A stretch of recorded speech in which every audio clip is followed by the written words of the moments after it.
Muy buenas tardes, tengan todos ustedes para la Universidad de Costa Rica, para el recinto de Guapiles. Es un honor estar hoy con la presencia de todos ustedes y con tan distinguidos colegas.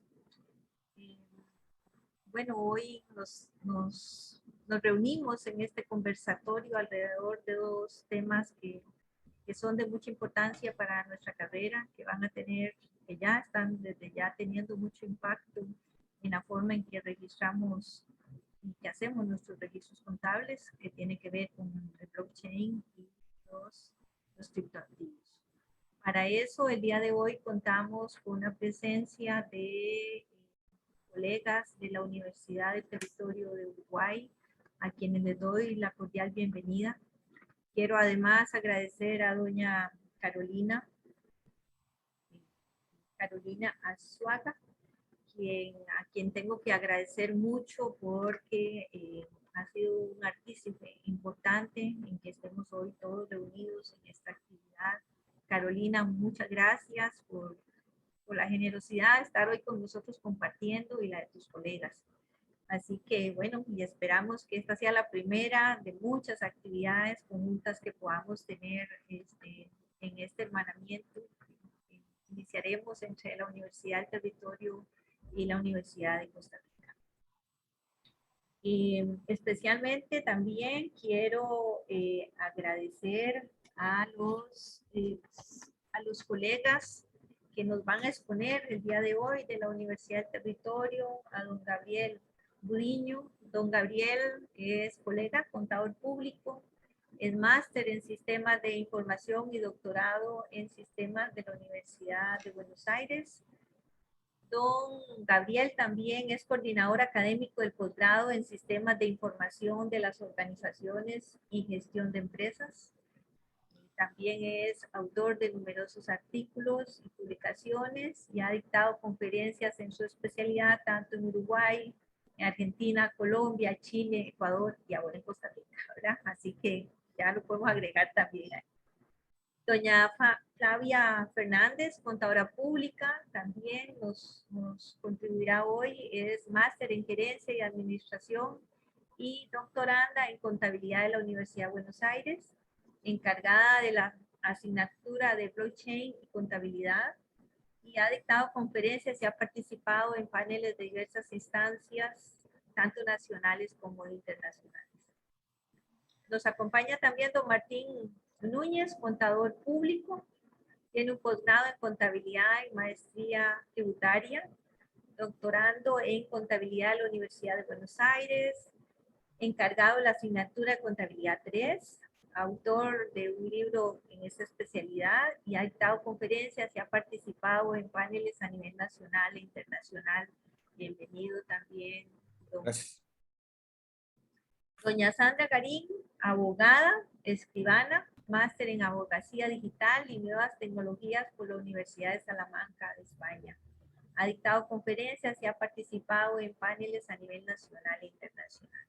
Como ustedes ven, tenemos un equipo de lujo el día de hoy y que, bueno, esperamos que este conversatorio pues, sea de mucha utilidad para todos ustedes. Básicamente lo que esperamos es tener un conversatorio, ¿verdad? Como les decía antes, sobre estos temas apasionantes y doña Carolina pues nos va a ayudar en ese aspecto.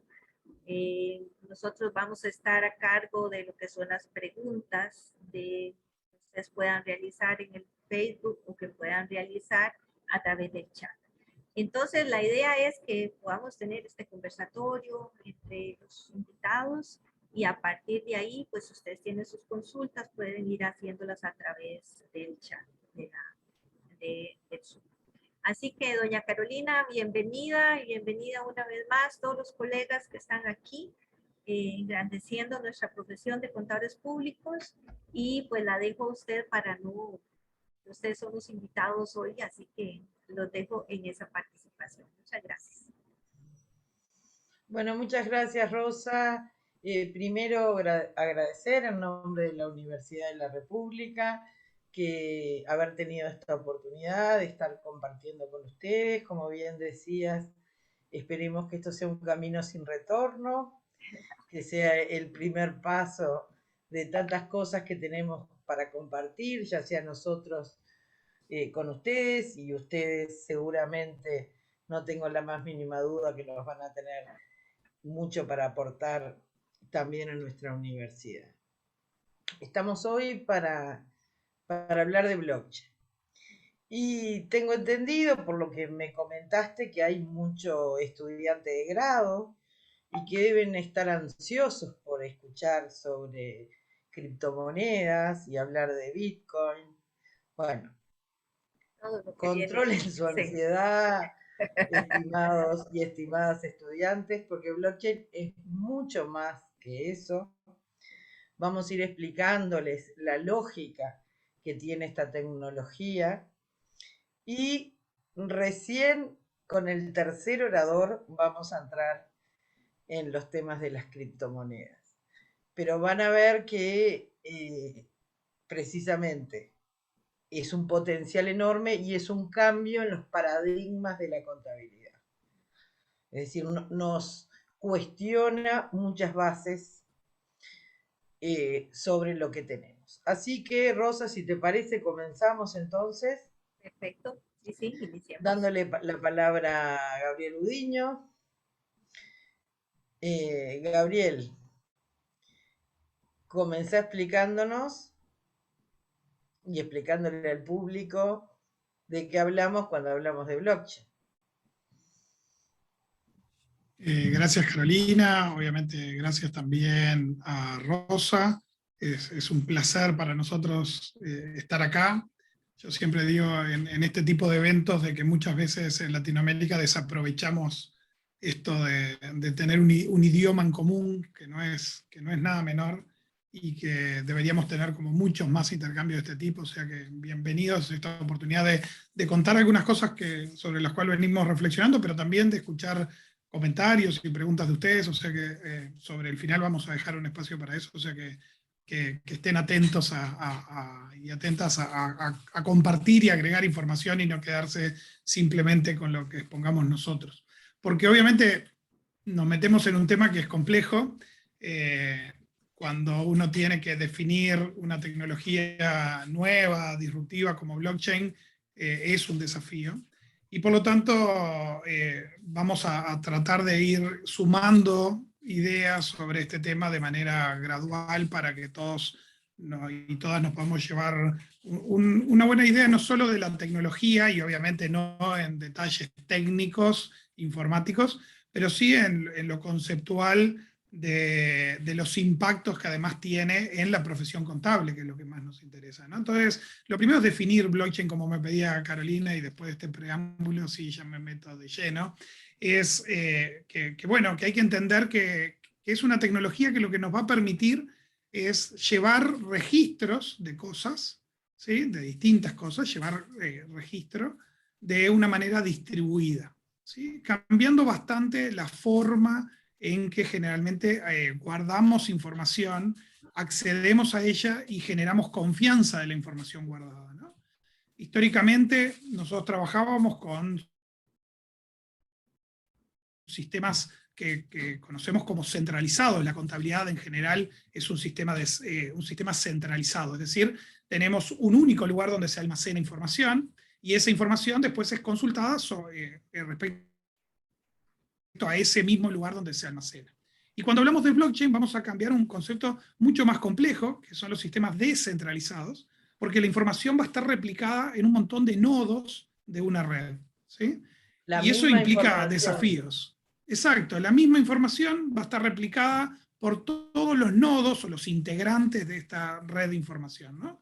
Entonces, eso para empezar implica un desafío, porque estamos hablando ya no de un sistema centralizado, sino de un sistema distribuido con un montón de nodos que interactúan no solo en guardar la información, una copia de la información, sino también en generar registros y hechos nuevos, ¿no?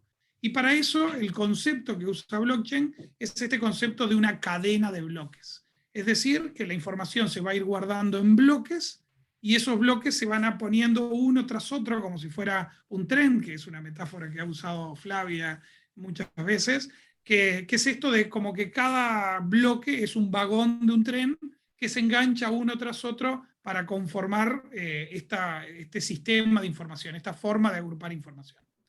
Pero obviamente los desafíos son importantes, ¿no? Porque decíamos, los contables, por ejemplo, estamos acostumbrados a tener un registro único, que es donde almacenamos la información, y los contables somos quienes revisando la manera en que se guardó esa información, que se hicieron los asientos contables, y los controles que pusimos sobre ese sistema, y nuestro modelo de partida doble y de cuentas contables nos permite dar confianza a terceros interesados en acceder a esta información. Pero ahora la información va a estar replicada, como decía Carolina, el mismo dato va a estar en cualquiera de los nodos de la red, y por lo tanto vamos a tener, por ejemplo, una discusión de si un hecho efectivamente fue registrado o no, y esa discusión se resuelve.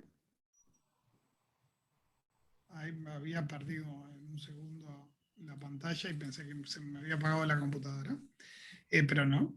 Eso de tener la información replicada implica que tenemos que ponernos de acuerdo en que el sistema nos asegure confianza, ¿sí?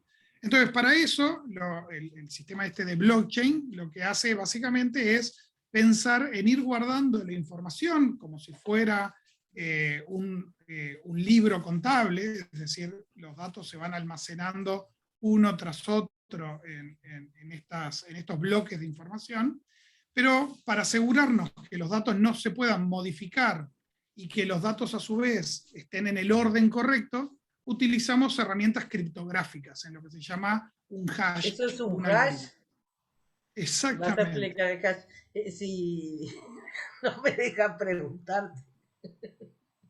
Tienes razón, voy demasiado concatenado, me pongo en modo exposición y charlamos menos. Pero efectivamente, para asegurar la integridad de la información, lo que vamos a utilizar es una función hash, un algoritmo. Y ese hash, básicamente, lo podemos pensar como una función que, dado un conjunto de datos, devuelve una cadena de caracteres, un número de largo fijo, como una ¿sí? especie De tal manera de que se código de cumplan... barras, para que la gente Exacto, entienda. sí, exacto. Claro, pero con dos particularidades que son muy importantes. Una es que si yo cambio en algo los datos, ¿sí? Cambio cualquier cosa en el bloque donde tengo almacenados datos, ese hash, ese número resultante, cambia, ¿sí? Por lo tanto, si alguien hace una modificación, el hash cambia. Pero además tiene una segunda... Y los otros se dan cuenta, los otros que participan en el sistema.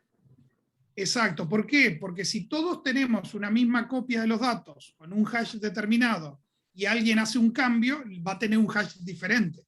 Y por lo tanto todo el resto de los nodos de la red se van a ver sorprendidos de por qué hay un hash nuevo, digamos, ¿sí? Entonces, esa es una primera característica. Y la segunda característica es que si bien es una función que a partir de los datos me devuelve un número, no se puede ir al revés. Es decir, yo no puedo tomar un dato, tomar un hash, perdón, y a partir de aplicar como si fuera la inversa de la función, obtener los datos que lo generan. Eso lo que me permite es que un hash se vuelve un número tan único que yo no puedo determinar cuáles son los datos que le dieron origen. Y eso tiene mucho que ver también con la confiabilidad de la información. Entonces, tenemos un bloque de datos, tenemos ese conjunto de transacciones que se registraron, le aplico la función y obtengo un hash. Obviamente dijimos que esto es una cadena de bloques, o sea que la pregunta siguiente es, bueno, ¿cómo aseguro que nadie cambie el orden de los bloques? Porque el hash lo que me asegura es que nadie cambie el contenido. Bueno, lo que hacemos es ir enganchando un bloque tras otro, ¿sí? Y para eso vamos a utilizar como inicio de un bloque nuevo el hash del bloque anterior, ¿sí? Entonces lo que vamos a tener, cada vez que tenemos un bloque, su hash, y cada vez que lo agregamos a una cadena de bloques, a una blockchain, vamos a tener el hash del bloque anterior, ¿sí? Por lo tanto, si alguien quiere hacer una modificación de esta cadena, se va a encontrar con la necesidad de tener que modificar el hash del bloque que modificó, pero también todos los bloques subsiguientes, porque va a tener que agregarle el hash nuevo que se acaba de generar y volver a generar el hash para ese bloque subsiguiente. Es decir, Entonces, Gabriel, que cada bloque va a tener un hash de entrada y un hash de salida, digamos. Se de alguna conecta, manera. esos vagones se van conectando con el número de hash anterior y con el número de hash posterior. Y si Exacto. yo cambio en algo, todo el resto, el tren Se descarrila, se digamos. descarrila, no me salía la palabra. Exacto. Eso es importante porque este sistema de hash me asegura que los contenidos no puedan ser modificados sin que el resto de la red se dé cuenta que fueron modificados. Y también me asegura de que no falten bloques ni que se altere el orden de esos bloques. Entonces ahora pasamos de tener un sistema centralizado, un sistema distribuido, pero un sistema con esas dos características que mencionamos que nos dan los hash. ¿Sí? ¿Y qué cosas Pero pueden, obviamente, decime. en ese tren o esos trenes, qué tipo de información pueden tener? Bien, Ya ahí vamos a podemos, llegar a las cripto, pero exacto. sacando las criptomonedas. Esta particularidad de guardar información digitalmente que no sea alterable es lo que da lugar a las criptomonedas, que obviamente menciona Carolina porque sabe que seguramente entre todos los participantes debe haber un interés generalmente muy asociado a las criptomonedas porque es lo más conocido de blockchain, ¿no? Y también vamos a ver con Martín que es de las cosas que tienen más impacto, por ejemplo, para la contabilidad, porque es una moneda, entre comillas, porque Martín lo va a poner en discusión, de que habrá que ver cómo lo registramos contablemente, operaciones en esa moneda, ¿no? Pero, ¿por qué podemos tener una moneda digital con blockchain? Porque es una forma de registrar operaciones de información que no es física, digamos, y por lo tanto, si todas las operaciones de blockchain se registran en una, perdón, todas las operaciones de una criptomoneda se registran en una blockchain, nadie puede discutir de quién es la propiedad de esa moneda, ¿no? Entonces, por ejemplo, imaginemos que yo tengo 100 bitcoins y se los quiero pasar a Flavia. Bueno, lo que hacemos es registrarlo en una blockchain, por lo tanto va a quedar registrado que Gabriel tiene 100 bitcoin menos y que Flavia tiene 100 bitcoin más. Entonces, un uso de la blockchain es eso, es crear un activo digital, una criptomoneda, y poder registrar todas las transferencias y saber los saldos que tiene cada una de esas monedas. Pero obviamente no es lo único que podemos registrar, ¿no? Porque de la misma manera que podemos utilizar la blockchain para registrar operaciones con criptomonedas, podemos pensar en registrar cualquier otro tipo de información, ¿no? Y ahí podemos hacer quizás, o pensar un poquito como más lejos, ¿no? Y decir, bueno, ¿qué cosas quiero registrar en una contabilidad? ¿O de qué cosas quisiera llevar registros? Yo siempre digo que la contabilidad partida doble nace en Luca Pacioli, que era un monje, o sea que básicamente, entonces supongo yo que una de las preocupaciones que tenía era que no robaran botellas de vino de su iglesia, y por lo tanto seguramente de las primeras registraciones que hizo fue del stock de botellas. ¿Sí? Y bueno, entonces ahí tenemos una necesidad de llevar un registro de un stock. Bueno, yo podría llegar a tener una blockchain donde registre movimientos de stock físico reflejados en una blockchain. Pero también podría tener contratos. Tenemos hoy la oportunidad de sumar a un equipo de contadores y contadoras a una abogada, que es Sandra. Entonces seguramente pienso en contratos y pienso en Sandra. ¿Cuál es la forma que tenemos generalmente de dar confianza sobre contratos? Y bueno, que intervenga una tercera parte, generalmente un escribano, y la otra es un registro público, ¿no? Es decir, una entidad centralizada que lleva el control sobre quién es la propiedad, por ejemplo, de un inmueble. Pero obviamente, si tengo una blockchain, puedo tener un sistema descentralizado de registro de propiedad.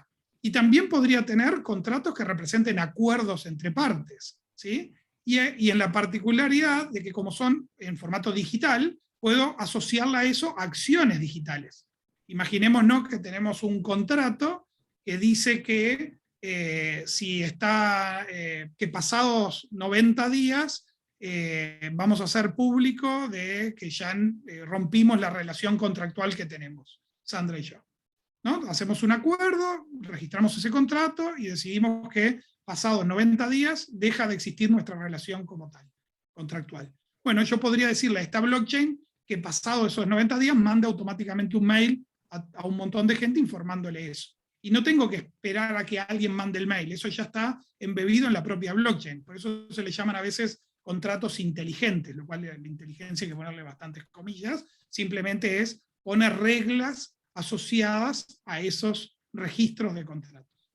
Y la otra cosa que podemos hacer es crear otro tipo de activos digitales o registrar otro tipo de activos digitales. Gabriel, ¿cómo podemos llevar esto, por ejemplo, dos ejemplos cortos, propiedad de inmuebles, títulos cuando se reciben, el título que van a obtener los estudiantes que nos están mirando, o un proceso logístico, ¿no? El seguimiento de una cadena de café, de vinos, de carne?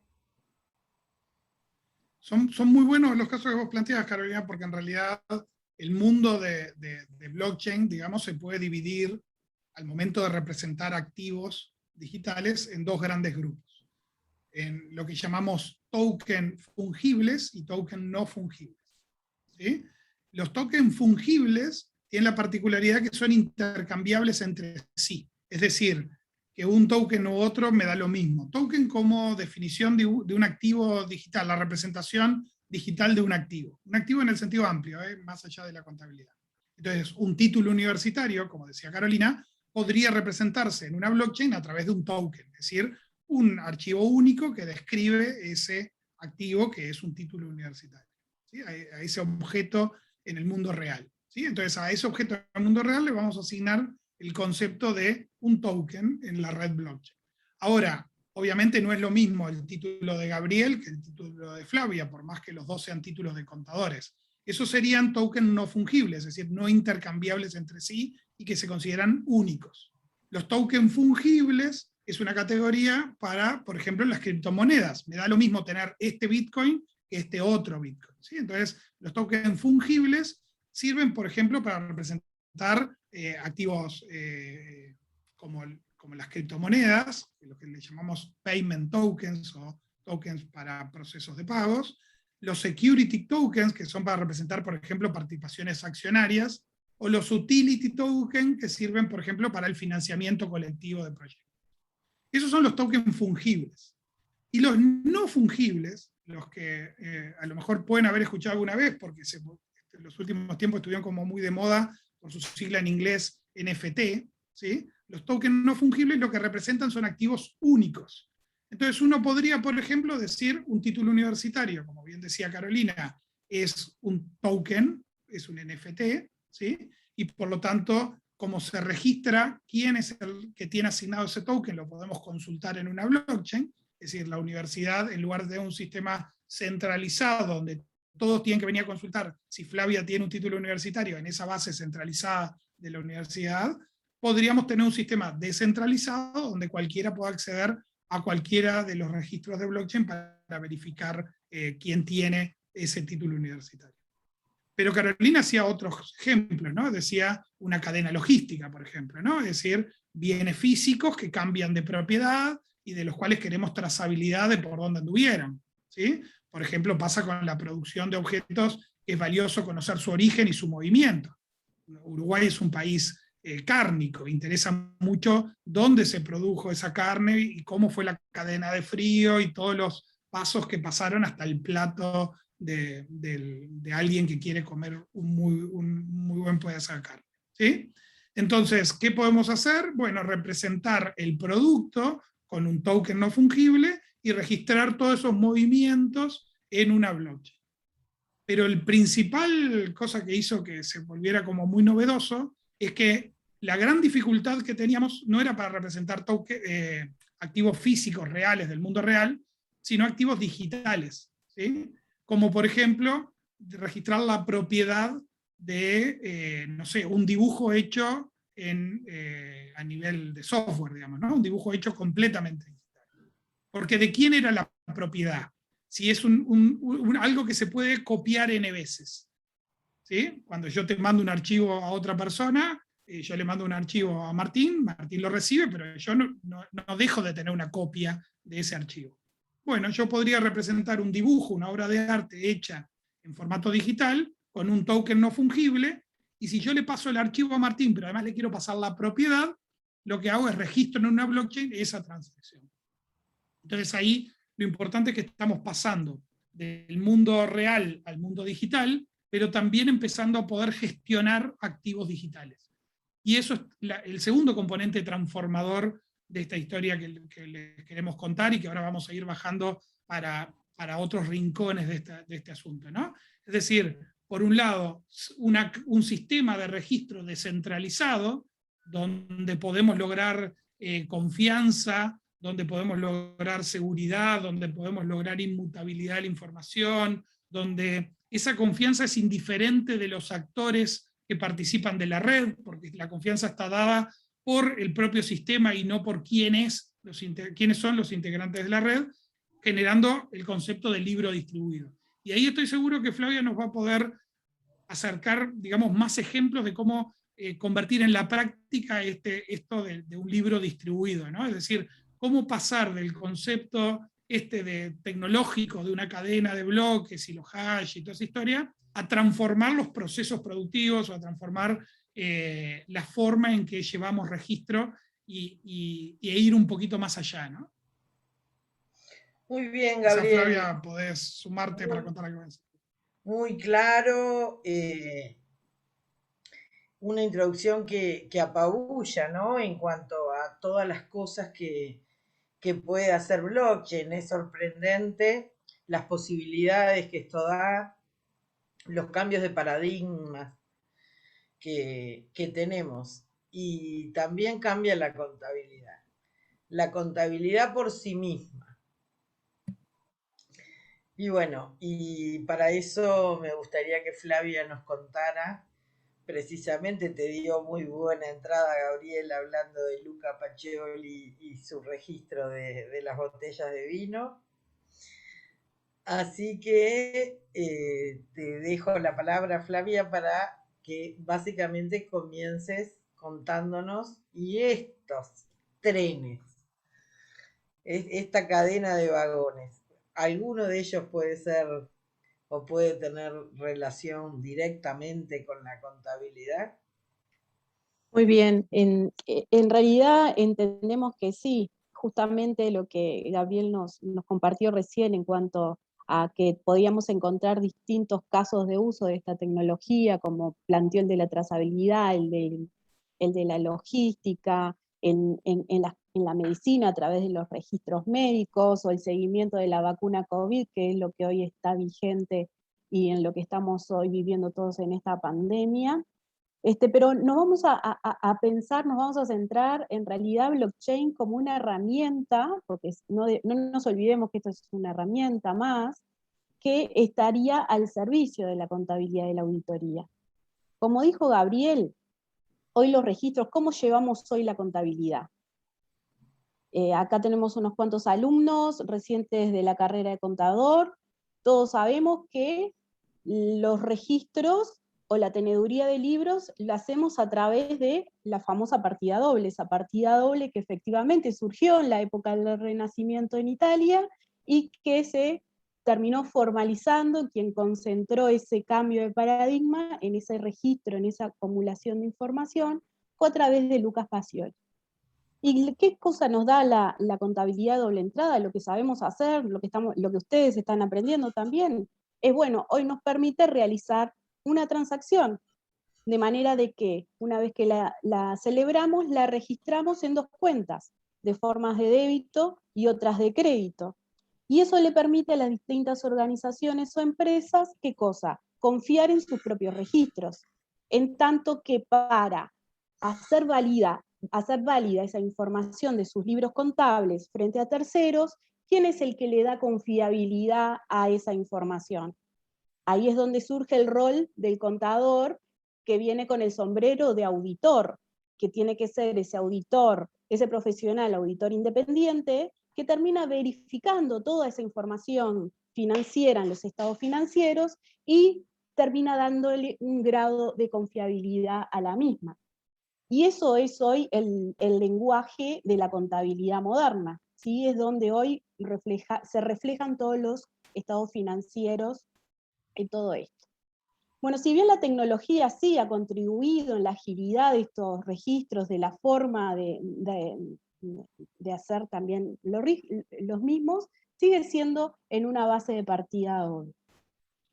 Ahora, Es dijimos decir, que... tenemos tecnología hasta ahora, automatizamos procesos, tenemos sistemas integrados de de gestión, información, ERP, pero seguimos con las mismas premisas, más modernos, pero igual.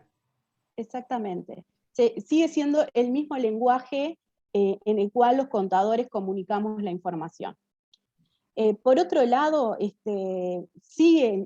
dijimos que Luca Pacioli había surgido en el Renacimiento del 1400, ¿cuánta historia tiene esto? A lo largo de la historia también han surgido algunas propuestas, como fue en los años 80, que Yuri Hiri presentó como una nueva modalidad dentro de la teneduría de libros en la literatura académica. Apareció un concepto que él propuso como denominarlo registro de partida triple, que ellos lo que buscaban con esta forma o esta modalidad de registración es justamente el proporcionar información financiera a la organización que permitiera mejorar la decisión estratégica, en el sentido de ingresar otro tipo de información a la misma. Pero no dejó de ser más que una apuesta académica, y la crítica que se le hizo a esa modalidad o a esa propuesta fue justamente que costó llevarla a cabo o realizar acciones concretas de la misma. Después otro concepto, viniendo en la línea de que existieron otras propuestas distintas a lo que es la doble partida, estuvo asociada en el 2005, encontramos a Ian Grigg, que Ian Grigg es un criptográfico que trae una nueva propuesta a la contabilidad, y que en este caso él la denominó contabilidad de triple entrada, ¿sí? No de contabilidad de triple partida, sino de contabilidad de triple entrada, que nos introduce un nuevo concepto, y el concepto que él arraiga es el vinculado al de recibo es una transacción, en el sentido de que ese recibo es respaldado por criptografía entre dos partes, la cual puede verse como una tercera entrada compartida para evitar fraude en las diversas transacciones, y así reducir la redundancia en el registro interno de las organizaciones. ¿Sí? Así que bueno, desde el 1400 hasta ahora fueron surgiendo distintas propuestas. Las más destacadas son la de Gili, la de Grigg, que es el que trae un nuevo concepto vinculado a la contabilidad de triple entrada. Y bueno, acá Grigg lo que dice, bueno, la contabilidad doble, la contabilidad tradicional, se complementa con una tercera entrada independiente. ¿Y quién es el que realiza esa entrada independiente? Bueno, justamente es realizada por un tercero, que no estaba muy claro en ese momento quién iba a ser ese tercero. Ese tercero lo que haría es, justamente puede verificar digitalmente ambas partes la información de esa transacción, ¿sí? Porque la verificación es un término contable que nosotros utilizamos a los efectos de ¿qué? De dar prueba a la que efectivamente se realizó dicha transacción, ¿sí? Y eso puede ser una factura, puede ser un recibo físico o digital, que se puede utilizar para demostrar que determinada transacción ocurrió, ¿sí? Bien, entonces en ese planteamiento, lo que a través de la evolución o la aparición de esta tecnología de libros contables distribuidos, y en particular blockchain, es que vuelve nuevamente la discusión, o vuelve nuevamente a plantearse el concepto de Grigg del 2005 vinculado a la contabilidad de triple entrada. Es una discusión que se volvió a dar en la academia. Muchos académicos vinculados como Dai, Kai o Karim presentan que justamente en este marco de la disciplina contable, la tecnología blockchain puede llegar a representar una posible evolución o transformación de la contabilidad. En el sentido de que en lugar de mantener registros separados basados en documentos de transacciones, las organizaciones, las empresas, podrían escribir sus transacciones acordadas, las empresas acuerdan de qué manera registrar esas transacciones o escribir esas transacciones, directamente en un registro contable que pasa a ser compartido y que justamente reúne todas esas características que Gabriel comentó. Es un libro que muestra inmutabilidad en el hecho de que una vez que se hace un registro, el mismo no puede ser manipulado, y es duradero, es seguro por esa criptografía que hay atrás, que la criptografía en realidad, no lo comenté, pero Gabriel sí lo comentó, que es lo que tiene que ver con ese gran nombre que se estuvo merodeando con ese hash, que en realidad no deja de ser un programa informático que termina dando una gran fórmula, un valor o una longitud que permite que justamente ese valor no se pueda modificar. Y si Pero, ese a ver, valor... Flavia, danos un ejemplo más bajado a tierra. Yo empresa, te compro a ti, empresa, por un valor de 100 pesos. ¿Cuál es la moneda de Costa Rica, Rosa? Colones. Colones. Colones. Colones. Colones. Yo te compro por valor de 100 colones, que de repente es muy poquito, pero no importa, es un ejemplo. Yo te compro por valor de 100 colones. ¿Cómo llevamos eso a nuestras respectivas contabilidades y a la cadena? Perfecto. Entonces supongamos que Carolina contrata a Flavia un servicio contable en el cual le promete que si le presta bien ese servicio, le paga 100 pesos. Y Carolina, Colones. y Colones, Colones. bien, Colones. Y justamente Carolina y Flavia dicen, bueno, tenemos una nueva tecnología, y esa tecnología es blockchain, que nos permite hacer contratos inteligentes o smart contracts, en donde podemos acordar que los pagos los vamos a registrar en esa blockchain. ¿Sí?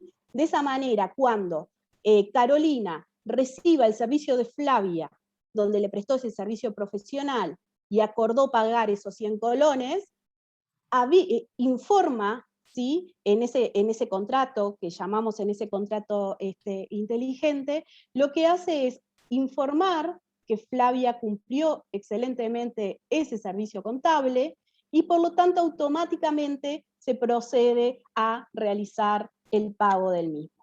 ¿Sí? Entonces, bueno, la característica que hay en el registro de pago de este libro mayor de las blockchain, y ya muy simplificado, es que, bueno, estamos haciendo una transacción que requiere un registro, ¿sí? Que puede llegar a desintermediar el banco, que si acordamos en que eso lo pagamos con un criptoactivo, con un token, una criptomoneda, ¿sí? Realmente ya el banco no participa directamente en esa misma transacción, ¿sí? Esta transacción de pago se registra en un orden cronológico porque es lo que me permite la blockchain, al igual que ese registro va a ser permanente y sin cambios. Y si existe alguna enmienda, o sea, si Flavia cuando anota los 100 colones, anota 50, bueno, se van a dar cuenta que no registró adecuadamente esa transacción. Por lo tanto, reduce la amenaza de fraudes, ¿no? Y bueno, en cierta manera, no nos tenemos que olvidar en este ejemplo que estamos pensando que este registro lo que hace a través de ese contrato inteligente es crear un vínculo entre los dos registros internos, porque Carolina va a seguir llevando su contabilidad en su Por partida doble. Exacto, y Flavia va a seguir llevando su contabilidad también. ¿Sí? ¿Qué es lo que nos beneficia? ¿Qué es lo que nos beneficiaría esto? Bueno, justamente es que estemos menos propensos a realizar fraudes y a cometer errores también. ¿Sí? Es un registro que es verificable y que crea claramente una pista de auditoría sencilla. ¿Sí? Entonces, yo sigo, como decía, con mi partida doble. Tú seguís con tu partida doble. Pero la tercera entrada, por eso es triple entrada, se da en la cadena cuando consensuamos que el servicio fue prestado y que el pago fue realizado. Exacto. Y Justamente, bueno, dale, no, Caro. ¿qué implicaciones tiene esto? Más allá de lo que tú decías, que evitás posibles fraudes en las organizaciones, errores, pero ¿qué impacto tiene esto ante el auditor, que es aquel que antes iba a cerciorarse que los estados financieros de una empresa estuvieran correctamente y mandaba a preguntar cuáles son los saldos y le mandaba a los proveedores y a los acreedores y deudores preguntar su saldo me da tanto, usted está de acuerdo? Perfecto. ¿Cómo En cierta impacta manera, esto? el impacto que podemos visualizar claramente está asociado a que a través de la blockchain lo que logramos es tener la evidencia que lo hace, que es una evidencia segura por todas esas características que tiene la tecnología. Entonces, el rol del auditor, lo que podemos empezar a visualizar es que se empieza a transformar, a dejar de ser gran parte de su tiempo en verificación de las afirmaciones que hace la empresa, o sea, dejaría de ir a preguntarle al banco el saldo que tiene el banco en los estados financieros es el que dice la empresa, y tiene que esperar esa respuesta del banco para poder validar esa afirmación. Bueno, justamente esto estaría solucionado utilizando esta blockchain. Y en el caso de que logremos un acuerdo de llevar otras transacciones en esta blockchain, podríamos llegar a simplificar mucho ese trabajo de verificación porque la evidencia ya está validada. Por lo tanto, el trabajo del auditor va a poder concentrarse realmente en las cuestiones que agregan valor, concentrarse más en el escepticismo profesional, en el hecho de buscar cuestiones que realmente puedan aportar a generar valor a la empresa, ¿sí? Bien, bueno, Flavia, muchas gracias. Creo que quedó muy clara tu exposición. Es un gran reto todo esto, ¿no? Es como repensar la contabilidad y la auditoría desde otro rol. Y en un minutito, porque estamos pasados de tiempo, en un minutito, ¿esto ya se hizo en alguna empresa del mundo? En realidad tenemos algunos casos de uso, como se mencionan de estas tecnologías. Tenemos un caso que se realizó en Walmart en Canadá, que utilizaron a los efectos de validar los procesos de contratación con los camiones que hacen las distribuciones. Ahí lograron muy sintéticamente el éxito que hubo, que había muchas disputas, los problemas que tenían era que había muchas disputas en cuanto a la validación de las facturas, a los pagos, todos estaban desconformes, y lograron a través de esta tecnología evitar esa reconciliación de datos, que efectivamente estén seguros y que efectivamente se concentraran de nuevo la atención en buscar oportunidades de negocios y no estar tan centrados en lo que es en sí la información y la validación del dato. Lo importante en todo esto, ¿qué nos tenemos que decir? Bueno, es una tecnología incipiente, se está generando, y ¿qué es lo que tenemos que ir mirando o atendiendo? Que justamente esos casos de uso que se van generando, a ver cómo termina impactando realmente en nuestra disciplina contable.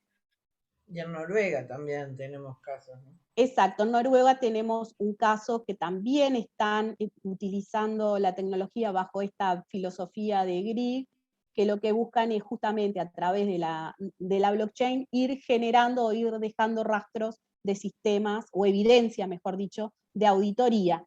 Como también proponen una forma de no solo registrar la información financiera, sino también ir hacia a los registros de la contabilidad no financiera, que me permitan, integrando ambas informaciones, en ir hacia generar reportes de información sostenible, ¿no? De reportar hacia la sostenibilidad de las empresas. Muy bien, muchas gracias Flavia. Lo que vimos hasta ahora, resumiendo un poco, por si alguno llegó un poco más tarde, porque veo que los participantes siguen creciendo. Gabriel explicó la lógica de lo que era una cadena de blockchain, que podía servir para múltiples cosas, no solo las criptomonedas, que eso era una más.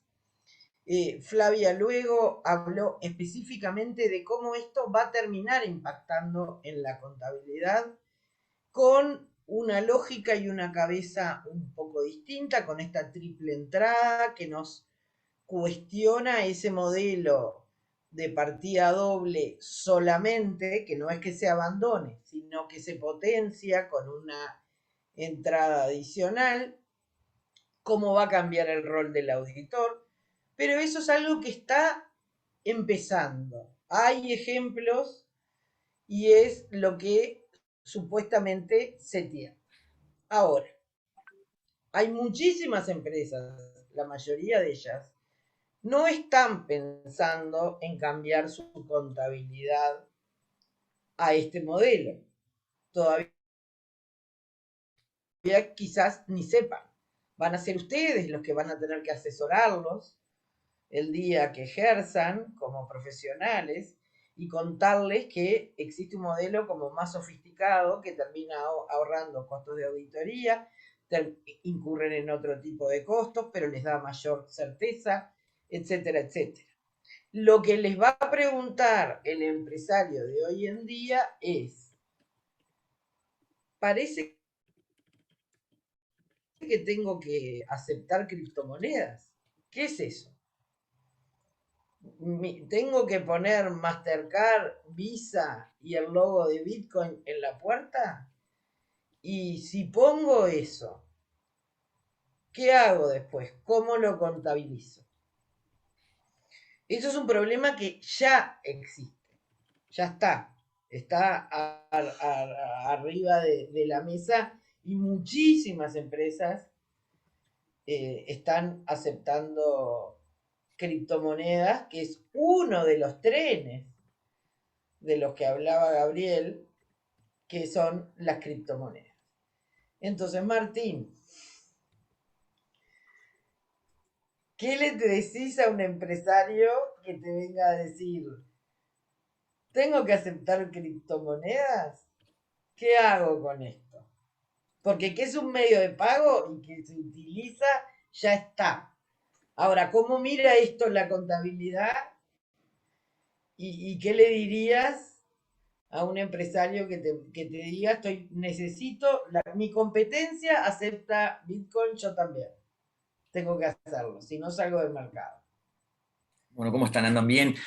Gracias a la universidad y gracias a Rosa.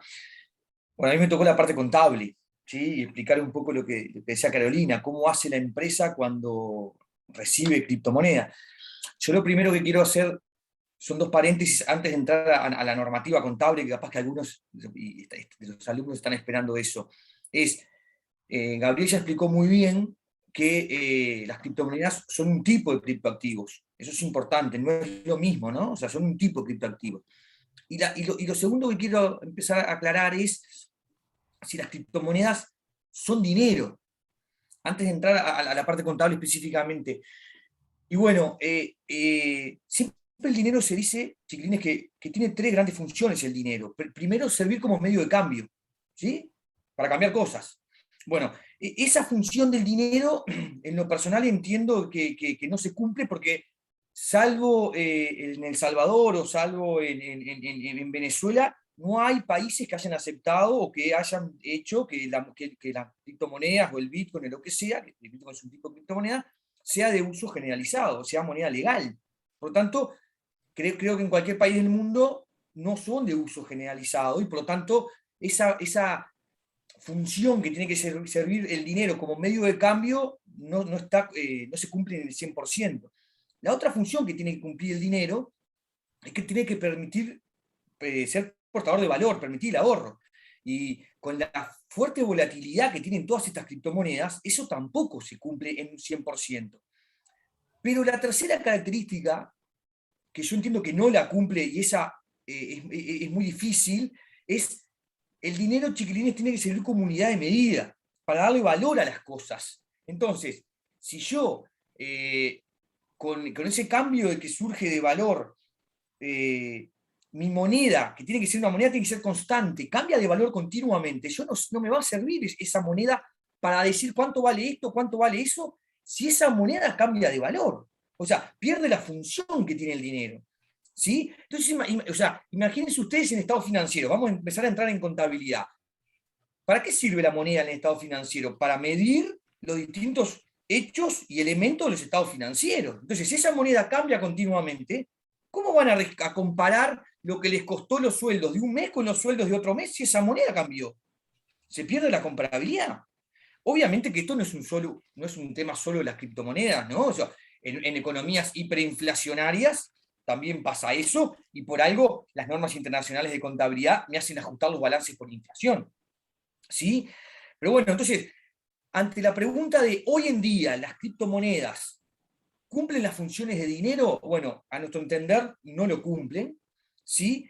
Y lo cómico fue, y mis compañeros de panel no me dejan mentir, que analizando un poco la situación de ustedes de Costa Rica, ahora, hace 2 meses, el presidente del Banco Central de ustedes sacó un informe muy completo que justamente llega a la misma conclusión. Rodrigo Cubero, ¿no? El presidente del Banco Central de Costa Rica, sacó un informe que está muy completo y justamente llega a la misma conclusión. O sea, no es dinero, porque no cumple esas 3 funciones. El presidente del Banco Central apunta a las 3. Yo entiendo de que la que claramente no se cumple es servir como unidad de medida. O sea, el dinero sirve para darle valor a las cosas. Y si esa medida cambia de valor, entonces no sirve como unidad de medida. Nosotros tenemos un profesor en Uruguay, Alfredo Piñata, que siempre dice, cuando enseña esto, 1 metro es 1 metro, y siempre va a ser 1 metro. Entonces, si la moneda pierde esa capacidad de medir las cosas, no sirve, ¿sí?, para preparar, por ejemplo, estado financiero. ¿Cómo voy a preparar estados financieros con una moneda que me cambia continuamente? ¿Sí? Entonces, eso es lo primero que quería aclarar. Lo segundo, bueno, vamos a entrar primero en criptomonedas. Che, bueno, Martín, ¿dónde clasifico si mi empresa recibe criptomonedas? ¿Hay normativa de eso? Bueno, el IASB, en junio del 2019, a través del Comité de Interpretación, sacó, sin llegar a emitir una SINIF, Explica, Martín, ¿qué es el IASB? Bueno, sí, claro. El IASB es la fundación que emite las normas internacionales de contabilidad, ¿no? Que creo que en Costa Rica se aplican las normas internacionales de contabilidad, por lo que estuve investigando. Entonces, el IASB en junio del 2019 emite una opinión diciendo que las criptomonedas, después vamos a hablar de los criptoactivos, porque como ya dijo Gabriel al principio, y yo les reforcé, los criptoactivos son más amplios que las criptomonedas. Entonces dice el IASB que es el que depende del propósito para que la empresa tenga esa criptomoneda. Son un activo, se deben medir si cumple con las condiciones de reconocimiento, y bueno, ¿saben lo que dijo el IASB, chiquilines? Bueno, que una criptomoneda, si la empresa la obtiene para vender en el curso normal de la operación, va a ser clasificado como un inventario. Y que si no, cumple con la definición de intangible. Por lo tanto, ni más ni menos, para el IASB, una criptomoneda va a ser un inventario si lo tengo para vender en el curso normal de la operación, y si no, va a ser un intangible. ¿Qué implica una cosa o qué implica la otra? Bueno, vayamos a eso. Si es un inventario, bueno, se va a reconocer por el costo, ¿sí? Y se acuerdan que a fecha de balance, cualquier inventario se tiene que medir al costo o el valor neto realizable, el menor, y que sea el menor. Por tanto, el importe que va a recuperar por la venta. ¿Sí? Hay una excepción a esto, que se acuerdan que en el párrafo 3 y en el párrafo 5 de la NIC 2, dice que cuando, para el caso de los intermediarios de materias primas cotizadas, los podrían llegar a medir a valor razonable con cambio de resultados. Por lo tanto, primer paréntesis acá, si la empresa se dedica a comprar y a vender en el curso normal de la operación criptomonedas, esas monedas van a calificar como inventario. La medición normal, ¿cuál va a ser? Costo versus valor neto realizable el menor, ¿sí? Y en el caso de que la empresa especule con eso, y sea la norma habla de los famosos intermediarios o corredores, lo va a poder medir al valor razonable con cambio de resultados. Ahora, Vamos a suponer que, como dijo Carolina hoy, una empresa recibe una criptomoneda, pero no se dedica a comprar y a vender una criptomoneda. Bueno, entonces, siguiendo la lógica de la respuesta del IASB, entonces decimos, bueno, es un intangible. Y por lo tanto, hay que tratarlo como un intangible. ¿Por qué? Porque cumple la definición de intangible, sin apariencia física, no monetario, separable, cumple la definición. Bueno, entonces ahí, ¿cómo lo medimos? ¿Cómo lo evaluamos? ¿Se acuerdan de que los intangibles tienen dos modelos o dos políticas para medir, que es o al costo histórico, o, acá me voy a la NIC 38, ¿no? Que es la NIC que trata los intangibles, al costo histórico o al costo revaluado. ¿Qué implica que se vaya a medir el costo histórico? A lo que me costó, y se acuerdan de que si el intangible tiene una vida útil indefinida, no se amortiza. Claramente una criptomoneda no tiene una vida útil definida, no es un contrato que me permita usar algo por 5 años. Entonces, si yo tengo una criptomoneda y no me dedico a comprar y a vender criptomonedas, la tengo que clasificar como un intangible. Si voy por la política del costo histórico, la voy a tener que dejar a lo que me costó y no lo voy a amortizar. Sí la tendré que testear por deterioro, ¿no? Por la NIC 36 de deterioro. ¿Qué pasa si yo digo, no, yo voy por la política de la revaluación, quiero revaluarla, quiero llevar al valor razonable? ¿Sí? Chiquilines, ya sabemos, o por las dudas les explico, el valor razonable básicamente es el valor de mercado, no es lo mismo, pero básicamente es el valor de mercado. ¿Sí? Entonces, yo quiero llevar estas criptomonedas al valor razonable. ¿Se acuerdan que la NIC 38 pone una exigencia ahí?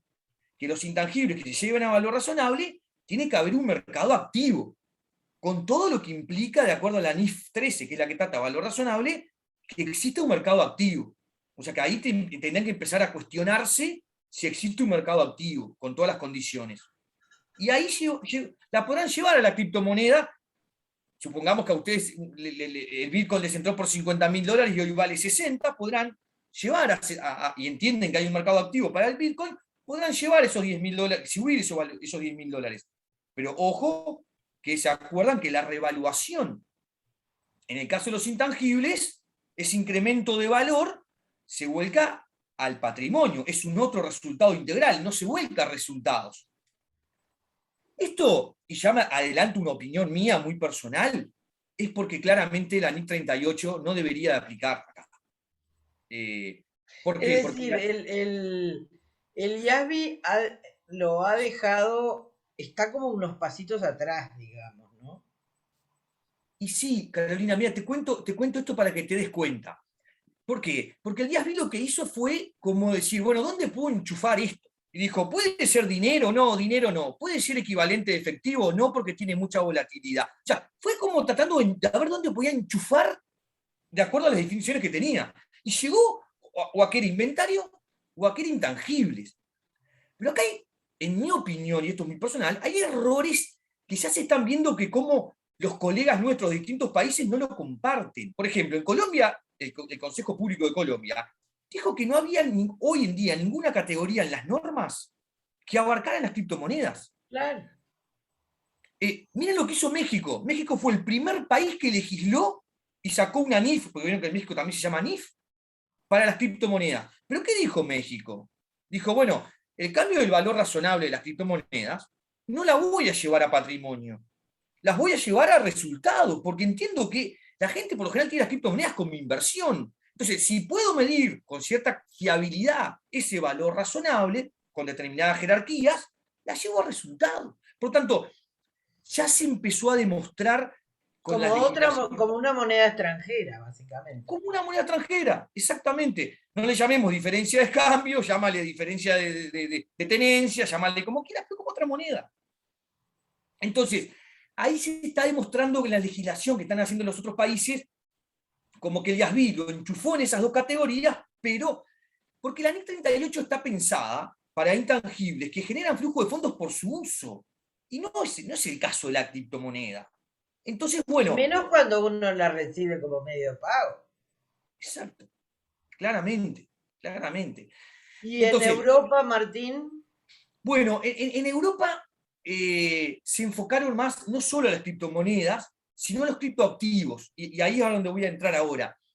que me diste el pie. A ver, entonces, en definitiva, haciendo un paréntesis, las criptomonedas, de acuerdo al IASB, no hay legislación, el IASB es una interpretación. Son o inventarios o intangibles. ¿Qué pasa con los criptoactivos, con los tokens que hablaba Gabriel? Bueno, en realidad no hay normativa. Lo que hay que apuntar, y ahí por favor, chiquilines, piensen esto. Vieron que Gabriel hoy explicó perfectamente que esos tokens pueden representar distintos tipos de derechos. Derechos sobre acciones de una empresa, derecho a recibir un bien en el futuro, derecho a permitir usar algo. Entonces, en el caso de los criptoactivos, ya salgamos de las criptomonedas, lo que hay que analizar es ese token, ¿a qué me da derecho? Y en función a qué me da derecho, es a dónde debería de aplicar yo, o qué norma debería de aplicar. Por ejemplo, si ese token me da derecho a usar algo, bueno, ahí capaz que sí, es un intangible, lo amortizo. Si ese token me da derecho, como dijo Gabriel hoy, puso el ejemplo, de acciones de una empresa, bueno, entonces capaz que es un instrumento financiero y tendré que ir por la NIC 32, por la NIF 9. Por ejemplo, ese fue el caso de la legislación francesa. La legislación francesa lo que dijo es eso. En el caso del tenedor, tiene que analizar el propósito y el activo subyacente, a qué le da derecho ese token, y en función de eso aplicar la norma. Entonces, eso es en cómo siguió o en qué está hoy. Bueno, el IASB en el 2019 hizo como un seguimiento, y yo entiendo que se desmotivó, porque hizo un seguimiento y detectó que había 26 empresas en el 2017, 66 empresas en el 2018 que tenían criptomonedas. Por ejemplo, esto es casi de memoria, el 63% de las empresas eran en Canadá, pero ¿qué pasaba? Esas empresas no representaban ni el 0,03% de las empresas canadienses. Entonces como que lo desmotivó al IASB y dijo, bueno, esto todavía está muy verde, no se metió. Y lo dejó ahí. ¿Hasta cuándo? Bueno, ¿qué es lo último?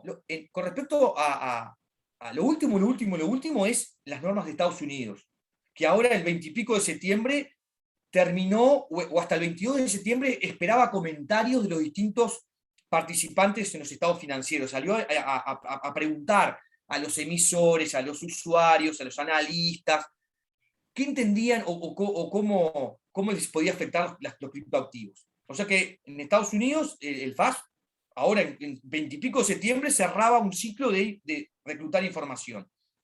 El IASB lo que hizo fue, le pidió al organismo, a la SAF, que es uno de los organismos que asesora al IASB, que a partir de un informe que hizo el organismo europeo de normas, para los que pueden estar interesados, les recomiendo que busquen ese informe del EFRAG, que está muy bueno, también a recabar información. Ese informe del organismo europeo está muy bueno porque es muy completo, analiza la normativa, analiza los pensamientos de distinta gente que ha analizado el tema, pero además lo que hace, y redondeo con esto, que está muy interesante, dice dos cosas. Lo primero es, ¿cuáles son las alternativas con respecto a los criptoactivos? No hacer nada, ir por lo que ya tenemos, o hacer algo nuevo. Entonces dice, bueno, si no hacemos nada, ¿qué va a pasar? Como dijo Carolina, las empresas ya están recibiendo.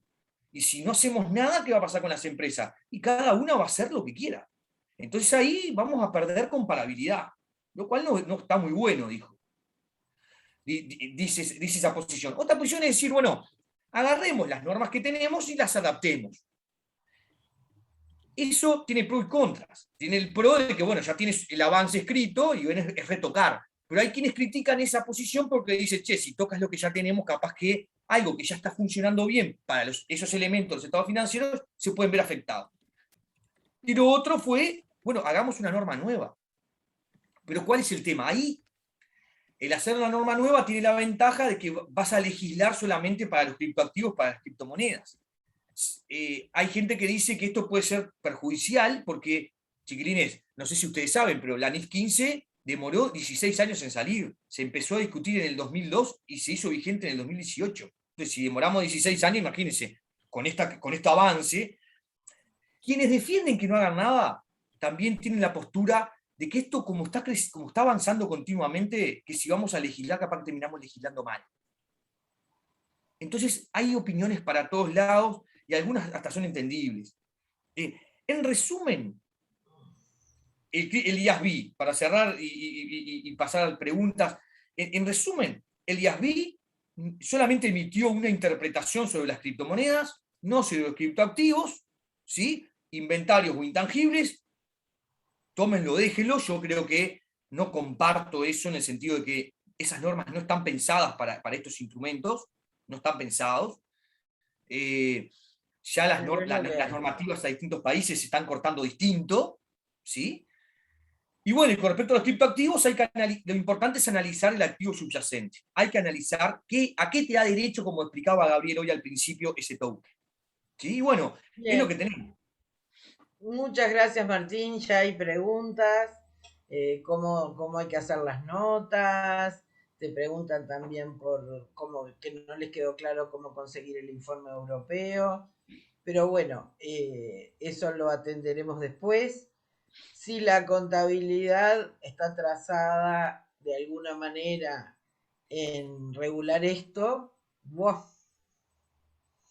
Sandra, ¿qué hace la legislación? Esta tecnología ha cambiado un poco los cimientos de la contabilidad. ¿Y qué pasa con el derecho? Bueno, muchas gracias a todos y gracias a este tremendo equipo por integrarme, pese a ser de otra área del conocimiento, pero que como van a ver, tenemos muchos puntos de contacto en este tema. Al derecho le interesa esta tecnología por muchas cosas, por todo lo que estuvieron escuchando hasta ahora. Se habrán dado cuenta de que es una tecnología que, si bien es reciente, porque se lanzó a fines del 2008 el paper y en enero del 2009 se puso disponible el software de la primera aplicación que fue Bitcoin, hasta ahora han pasado solamente 13 años y ha tenido una adopción masiva, muy variada y muy transversal de distintas temáticas. Esto lo que ha hecho es que se ha disparado lugares de incertidumbre en todas las áreas respecto al uso. En general se le reprocha a esta tecnología dificultades para la adoptabilidad, ¿verdad? Ustedes habrán escuchado de que Bitcoin soporta solamente tantas transacciones por segundo, 7 creo que es, y que Visa tiene millones, etcétera, pero lo cierto es que ha sido una tecnología que se ha adoptado sumamente rápido y que si ustedes comparan con otras como la misma Internet o las herramientas de inteligencia artificial que se empezaron a desarrollar en los 50, Internet hasta los 90 no tuvo una adopción masiva hasta que surgieron las webs. Y las herramientas de inteligencia artificial recién ahora están teniendo aplicaciones ahora que se dispone de datos de buena calidad. Entonces, si comparamos con esos, blockchain explotó y revolucionó todo. Entonces, nos toca en el derecho, nos toca en todas las áreas, en todas las materias, desde, por poner un ejemplo, derecho probatorio, lo que explicaba Flavia de la contabilidad de triple entrada, así como ese material sirve para un auditor, va a servir para probar y acreditar cumplimientos e incumplimientos eventualmente en un juicio, que fue por el lado que yo agarré el tema y después me fui metiendo en esta madriguera y no salí más y sigo metiendo. Después, los aspectos fiscales de estas nuevas generaciones de activos que permite la tecnología, debido a lo que explicaba Gabriel, que permite esa escasez digital mediante este nuevo registro. Estos nuevos comportamientos híbridos, porque si bien nosotros en el derecho, igual que ustedes, manejamos categorías conceptuales, ¿verdad? Entonces tenemos determinadas categorías conceptuales que van al derecho civil, determinadas con el derecho comercial, etcétera, etcétera. Y esto es lo que viene es a trastocar todas las categorías, porque en primer lugar surge una nueva categoría, que es el fenómeno de lo que hasta ahora se venía llamando criptomonedas, pero bueno, las terminologías son un desafío, que son ese activo que surge como recompensa a los que mantienen las redes públicas. Eso podemos decir que es algo totalmente nuevo. Lo podremos encuadrar en un bien que es mueble, que es intangible, etc. Pero lo cierto es que aparece como una cosa nueva. Es un registro a lo que los sujetos le han dado un valor que varía, cotiza, etc. Entre ellos. Pero lo que es, en realidad, es una línea de registro en un libro distribuido, como explicaba. Desde eso hasta los criptoactivos, como estos activos que se registran de esa forma, pero que tienen otros activos subyacentes, ¿qué sucede ahí? A veces no es tan fácil darle el mismo tratamiento a nivel contable o al nivel jurídico del activo subyacente, porque empiezan a aparecer comportamientos híbridos. Ese activo puede comportarse como una categoría o como otra, indistintamente o simultáneamente. Por ejemplo, da derecho a acceder a un producto, estaríamos o a un servicio dentro de una red, estaríamos dentro de lo que se llama el utility token, pero capaz que en su configuración también está que dé algún rendimiento. Entonces ahí ya se mezclan las categorías. Esto Y los hace que desafíos, ¿no? los desafíos para saber dónde encuadramos eso. Y esto se ve claramente en los esfuerzos regulatorios que están habiendo. Eso te iba a Porque, preguntar, porque sin duda hay un movimiento a nivel mundial de intentar regular esto, ¿no? es que a En nivel de, Latinoamérica en particular, bueno, ¿cuál es a la nivel, tendencia?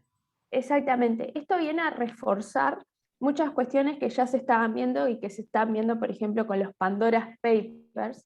Se ve que la necesidad de eso de tener reglas más parejas a nivel global para el tratamiento de activos, cosas de no permitir esas estratagemas que no son ilícitas, pero que permiten, bueno, tener beneficios. Con el tema de los criptoactivos se resalta mucho más eso, porque también los países quieren, hay como dos tendencias. Una es dar seguridad, etcétera, pero otra, hay muchos interesados en atraer inversión, en atraer el comercio, porque si ustedes ven las cifras que mueve este tipo, la tecnología y sus implementaciones, son muy altas. Entonces también está esa misma de poner regulaciones más beneficiosas para atraer el negocio. Y la regulación a nivel mundial, desde que empezó a salir, empezando por las de Malta, Gibraltar, Liechtenstein, que fueron las primeras, atacaban todo el fenómeno de las ICO, que son la emisión de este tipo de monedas, y ahora se han movido todos a categorías conceptuales más distintas y más abarcativas, pero que no terminan de ser totalmente comprensibles.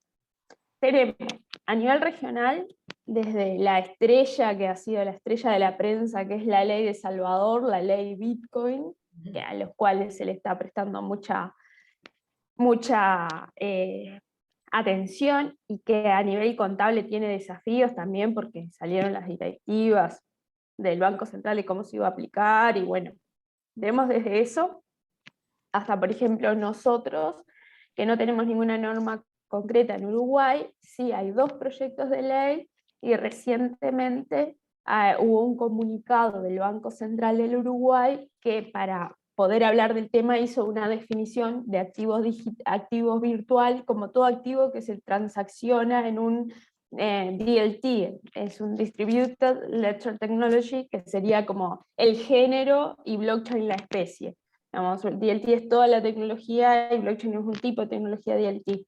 Y Bitcoin es un tipo de tecnología blockchain.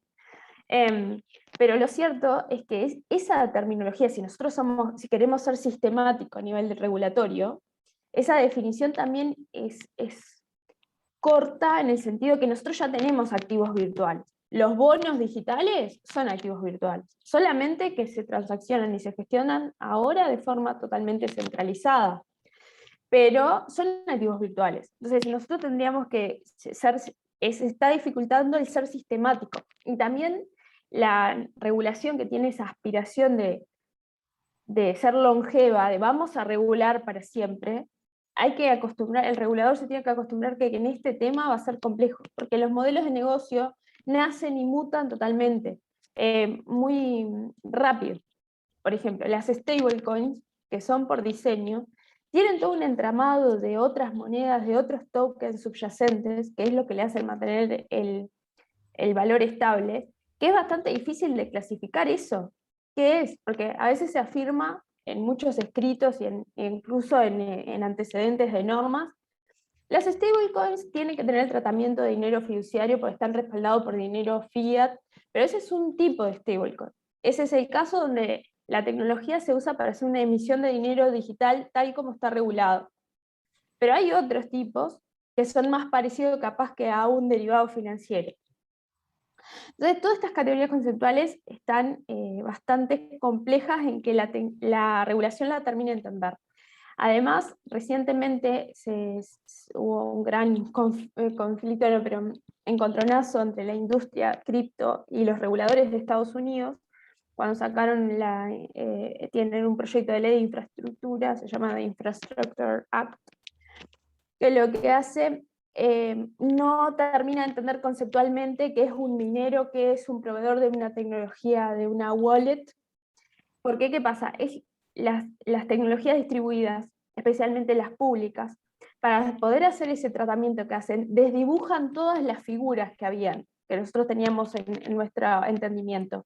Porque el minero aprueba transacciones y las pone en la red, pero no tiene ningún control de la información que se pone en la transacción. El que tiene control de la información que se pone en la transacción es el que transacciona. Pero Gafi también dice que no va a poner ninguna responsabilidad a los que hacen transacciones peer-to-peer, porque siempre se está pensando en una figura central a la que ponerle responsabilidad. Pero acá los riesgos se distribuyen en distintos actores de la red. Y eso está siendo difícil de entender también. Eso a nivel de activos, pero también hay otras legislaciones a nivel de firma, a nivel de documentos, que también se le da menos trascendencia a nivel mediático, pero que también existe a nivel regional, y en eso en Argentina sacó algunas resoluciones al respecto.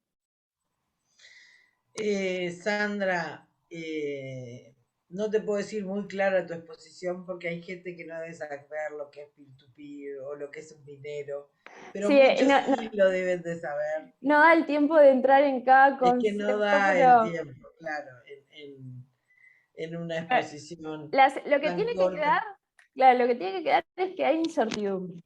Y Exactamente. eso es como conclusión, tiene que quedar eso. Exactamente, que sí es difícil regularlo contablemente desde el punto de vista de ustedes, de los abogados y de las leyes, es aún más complejo. Claro, porque la regulación ideal no existe. Una regulación buena sería aquella que ponga foco en riesgos, un buen entendimiento de los riesgos de quién los asumen para poner responsabilidades de mitigarlos.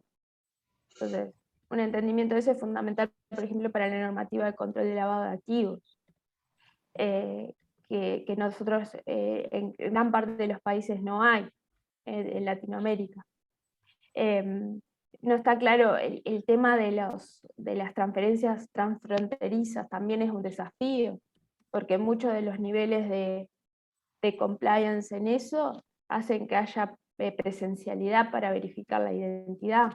Y esto se conjuga además con todo lo que está pasando el sector financiero respecto a la banca abierta y del onboarding digital de los usuarios, etc. Entonces, como que se conjuga todo. Y así como pasan 12 años para aprobar normas contables, nosotros también pasamos nuestros tiempos para aprobar normas, y no se sabe bien cuándo va a salir una norma que satisfaga a todos. Probablemente toda norma, todo proyecto que se haga va a tener su discusión y sus críticas. Bien. Bueno, muchas gracias, Sandra. Vas a estar porque yo estoy mirando más allá que las preguntas las va a ir haciendo Rosa. Hay preguntas interesantes en el chat que van a requerir la respuesta de todos.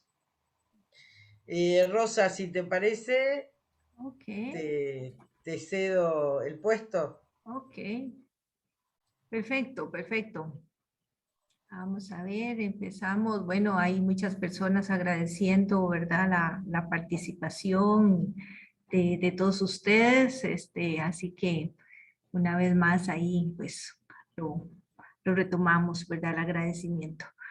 Ruth González pregunta, entonces, ¿el blockchain me sirve como base para la aplicación de una confirmación externa en una auditoría? Esta se la tendríamos que hacer, no sé, ¿a quién, a cuál de todos? A Flavia, creo que fue la que habló de eso. Sí. Ok. Sí, en realidad está bien la apreciación. Si efectivamente encontramos esta tecnología como una implementación a nivel de un ecosistema de empresas que decidan adoptarla, sin duda va a ser un elemento que dé la evidencia suficiente de acuerdo a las normas internacionales de auditoría, la NIA 5000, si no el 500, si no mal recuerdo, que bueno, que sí facilitaría toda esa disponibilidad de evidencia. Muchas gracias. ¿Qué otros tipos de costos se espera generar al utilizar los blockchain? Digamos, me imagino que esto tendrá que ver con comisiones, ¿verdad?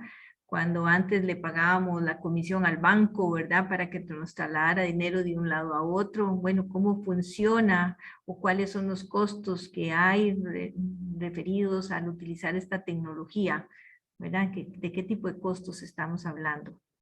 Tal vez Gabriel que nos ayude con esto. Y también es distinto ver si estamos hablando de una empresa que recibe Ok.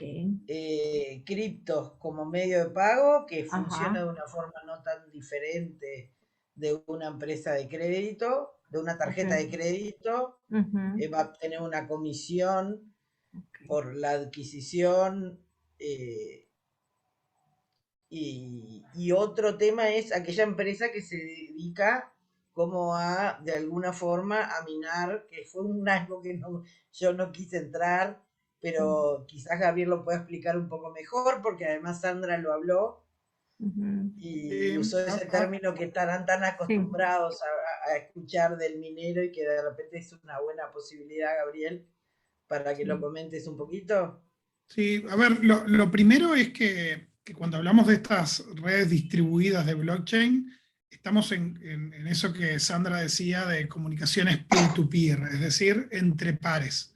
Ujú. Y por lo tanto no hay intermediarios, ¿sí? No hay intermediarios en el diseño de una solución blockchain, ¿no? Después vamos a encontrar que hay intermediarios para las criptomonedas, porque obviamente hay actores que juegan como intermediarios, pero la solución en sí misma no requiere intermediarios, ¿sí? Eso es un primer concepto, de que estamos hablando de redes entre pares. El segundo concepto es que cuando estamos en criptomonedas, el mecanismo utilizado para la generación de monedas nuevas en el modelo que básicamente utilizó blockchain, perdón, que utilizó Bitcoin, se trata de resolver un problema matemático. Es decir, el registro de las operaciones, decíamos, requiere, a través de ese mecanismo de consenso, de que todos los integrantes de la red estemos de acuerdo en que un bloque ya se completó y se quedó registradas las operaciones, de que se resuelvan una serie de problemas matemáticos para agregarle dificultad que asegure que solo una persona al mismo tiempo pueda dar la validación de cada bloque. Para eso hay un tema matemático de dificultad de resolver una ecuación que tiene soluciones que no se pueden resolver por un método deductivo, sino que es por fuerza bruta, haciendo intentos. Y bueno, entonces el mecanismo de eso de los mineros, que en realidad se les llaman mineros porque el funcionamiento es muy similar a lo que pasa con el oro, ¿no? Es decir, el esfuerzo que hay que hacer para encontrar una solución es recompensado con bitcoins. Y entonces ahí tenemos que una forma de generar bitcoins es a través de esto de encontrar la solución a una serie de problemas matemáticos que son los que garantizan el registro de la cadena. Obviamente esto es bastante más complejo en términos informáticos, pero como concepto general el minero es ese que participa del proceso del registro de las operaciones y que a cambio recibe bitcoins que después a su vez lo utiliza en otras transacciones y se termina distribuyendo en el mercado. Pero además, el otro costo que puede aparecer es cuando creamos una blockchain específicamente, por ejemplo, para hacerle trazabilidad a movimientos de mercadería en términos logísticos, y bueno, ahí los costos serán los costos necesarios para montar una infraestructura blockchain, es decir, una serie de computadoras conectadas a Internet, el crear el software necesario, y eso también puede llegar a tener costos. El otro día podríamos combinar esto con una charla de otra área que desarrollamos en la unidad académica, que es sustentabilidad, y podríamos charlar acerca del esfuerzo energético que requiere esto de, por la fuerza bruta, resolver un problema matemático, que son muchas horas de procesador y los costos asociados con eso. Pero esa no es la única forma de utilizar blockchain, que fue lo que quisimos también transmitir en la jornada de hoy. Muchas gracias, Gabriel. Tenía levantada la mano de Andrés Jiménez. Andrés, ¿está por ahí? Andrés.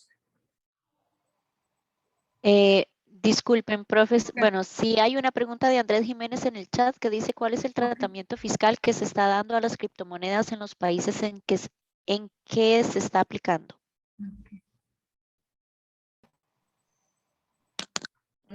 Esto de... ¿tú hablas, Flavia? No, habla. En realidad lo que quería comentarles es que podemos encontrar, eso va a depender de cada jurisdicción. En Uruguay en particular no contamos con una regulación específica, salvo en estos días sí hubo una consulta realizada por una escribana en una transacción de compra y venta de un inmueble que se hacía a través de Bitcoin. Y bueno, y ahí sí se estableció un mecanismo que, bueno, que lo que hicieron fue asimilarlo a lo que es la permuta y la tributación asociada a esa situación. Lo que los invito a hacer al respecto de esa consulta, que me parece muy buena y que nosotros al menos en la materia que estamos cursando, vamos siguiendo un poco las definiciones también que hay. Por ejemplo, la OCDE nos dio en el 2020 orientaciones, hicieron un estudio y definieron determinadas cuestiones que deberían de atender a la hora de definir sistemas de tributación al respecto, ¿sí? Hicieron todo un estudio profundo, solo incluyéndose en las monedas virtuales, y encontraron que dependiendo del país era el criterio a considerar. Pero bueno, también tenemos diversidad, ¿no? Uruguay tiene el criterio territorial, el criterio de la fuente para establecer parte de sus impuestos. Bueno, es múltiple, en el sentido de que podemos encontrar, dependiendo de cada jurisdicción, cuál es la adopción que se toma, que no es como si en el caso de las normas contables, en las normas contables, si todos adoptamos las NIF, bueno, todos vamos a utilizar los mismos criterios para ello. ¿Sí? Agregando lo que Flavia dice, a ver, la realidad es que hoy en día en Uruguay, como dijo Flavia, no hay una normativa específica fiscal que trate este tema.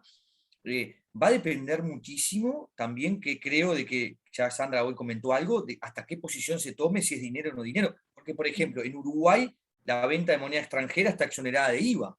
Ahora, sin embargo, la DGI en esta consulta salió diciendo de que las criptomonedas no son dinero, por algo es esta venta de compra-venta. La consulta que hizo la escribana al fisco uruguayo era porque había cobrado, la persona que vendió el inmueble cobró con Bitcoin. Entonces, si eso era dinero o eso era una permuta. Y la DGI, el organismo fiscalizador de Uruguay de impuestos, dijo, bueno, eso en realidad es una permuta porque yo entiendo que el Bitcoin no es dinero. Entonces, va a depender una cantidad de cosas después hasta el impacto fiscal que va a tener, si se considera dinero, si no se considera dinero, si considera una moneda extranjera. O sea, lo cierto es que hoy en día, por ejemplo, en Uruguay no hay una normativa específica, como decía Flavia, ¿no? No, y también considerar el hecho de, dependiendo de que también Martín lo señaló, de qué estamos hablando. Si estamos hablando de una criptomoneda, si estamos hablando de un security token, o sea, lo que hay que mirar es qué hay atrás de esa criptomoneda, si existe un activo atrás, o en realidad es eso, es como la misma analítica que tenemos que realizar a la hora de enfrentarnos a cómo realizar un registro contable de un criptoactivo, ver la naturaleza real que hay atrás y qué está representando, cuál es su realidad económica, ¿no?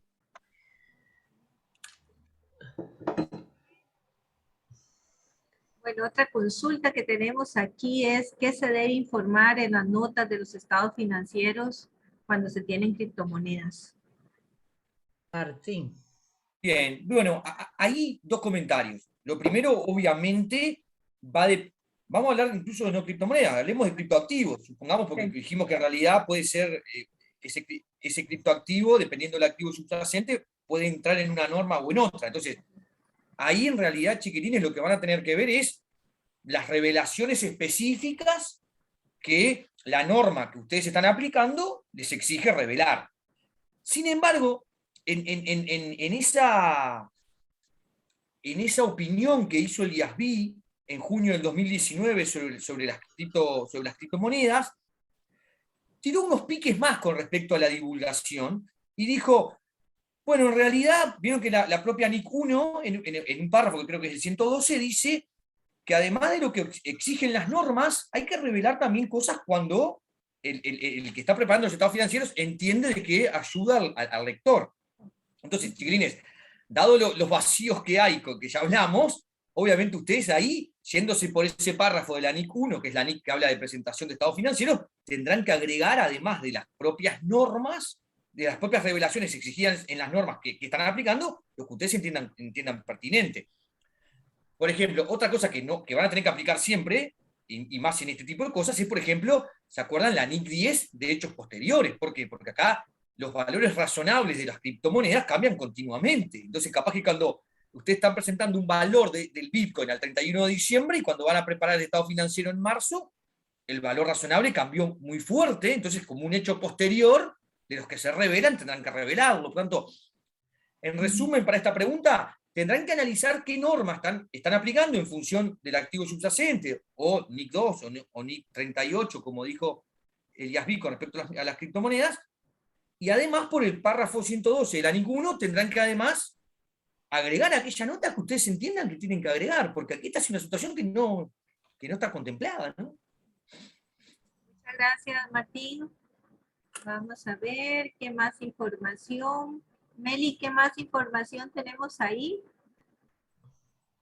Sí, bueno, ya verbalizamos la pregunta de Andrés. Me parece que ya hablaron sobre cómo registrar criptomonedas en los estados financieros. ¿Sí? Y bueno, recientemente también se comentó sobre las notas. Elena nos dice que si podríamos repetir cómo encontrar el informe europeo mencionado por el profesor Martín. Sí, eso yo les compartí el link. Es el que está en el chat. Ok. Exacto, Perfecto. porque además de estar el informe en sí, están también todos los espacios de discusión, de intercambio, tienen información muy completa. Perfecto. Nos dice Mauri Gómez, se habla de una posible caída de las monedas a nivel mundial y un posible acaparamiento del Bitcoin como mecanismo de resurgimiento y paracaídas ante un colapso inminente de la economía global. ¿Qué veracidad tiene esta información? Es rudo eso. Si supiéramos eso, no estaríamos acá, seríamos millonarios. Exactamente. A ver, hay que pensar Bitcoin y las criptomonedas como un bien que funciona en un sistema de libre mercado y que funciona, por lo tanto, en base a oferta y demanda.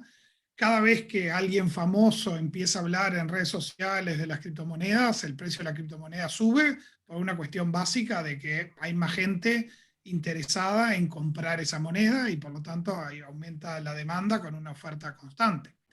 siempre que tengan que entender el fenómeno de bitcoins, hay que pensarlo en esos términos, oferta y demanda, y en ese concepto del oro, ¿no? Es decir, de un recurso que es limitado. El modelo de Bitcoin es un modelo que asegura que la aparición de nuevos bitcoins es en forma gradual y tiende a cero.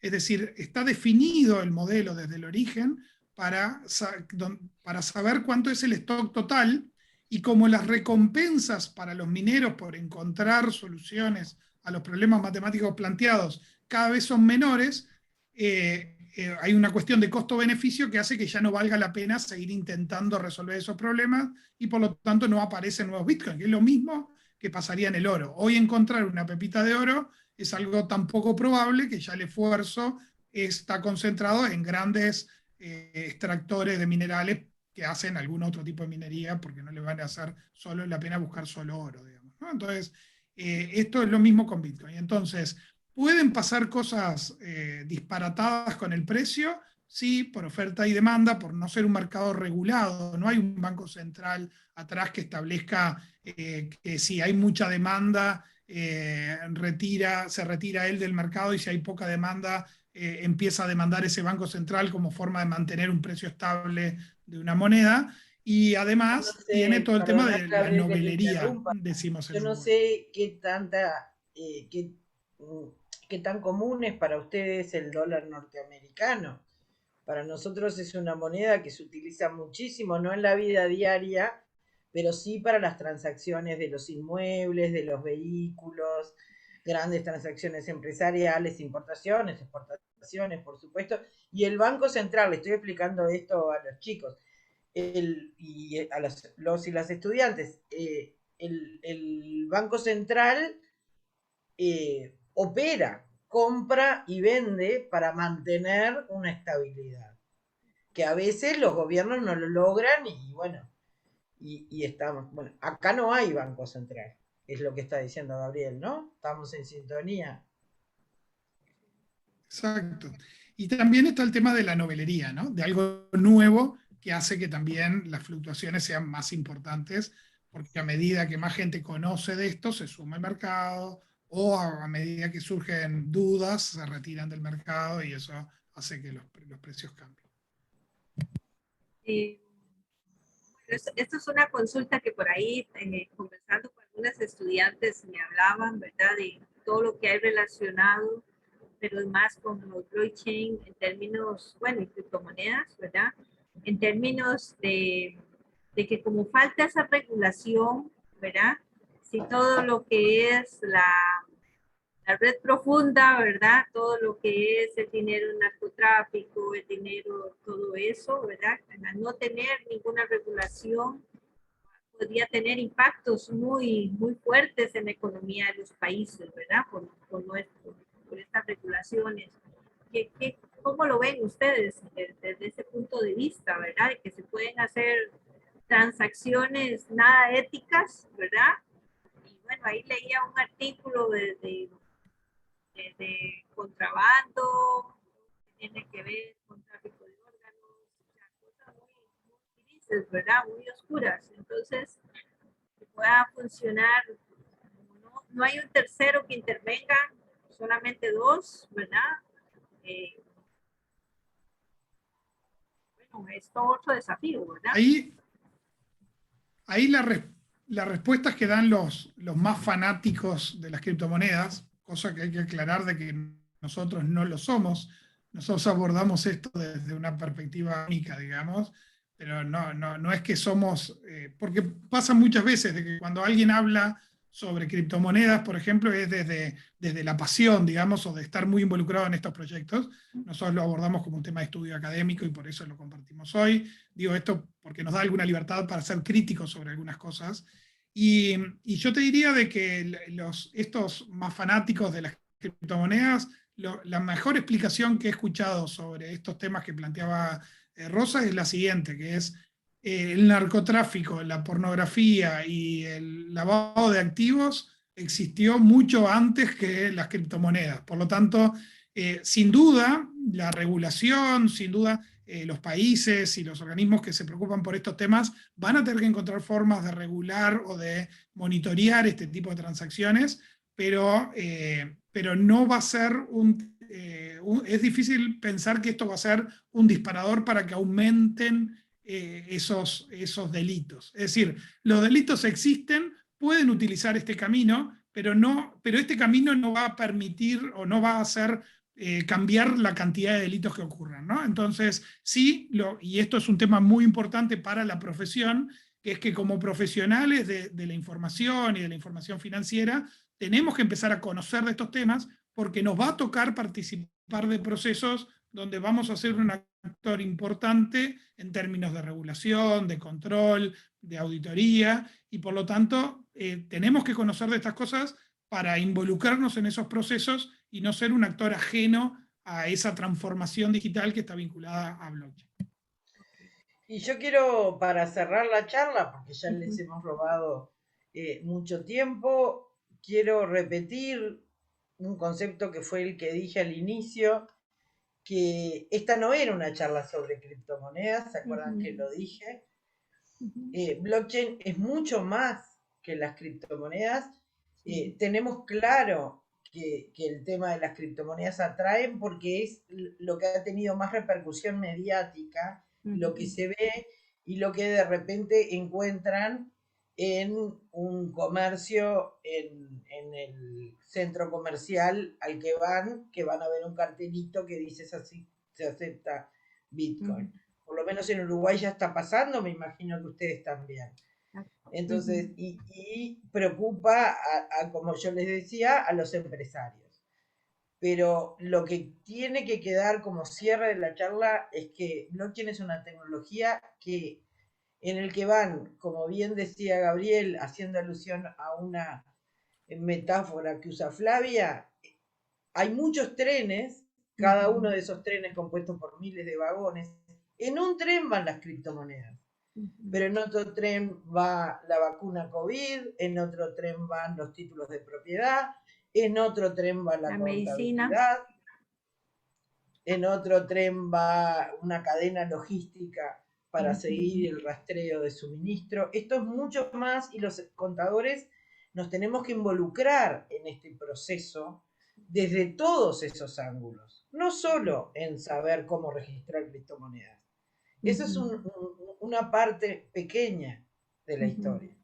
Hay que empezar a pensar que esto puede llegar ya se está usando para muchísimos procesos y aún es incipiente en la contabilidad como tren que lleve a la contabilidad y auditoría, pero no podemos quedar afuera de ese tren.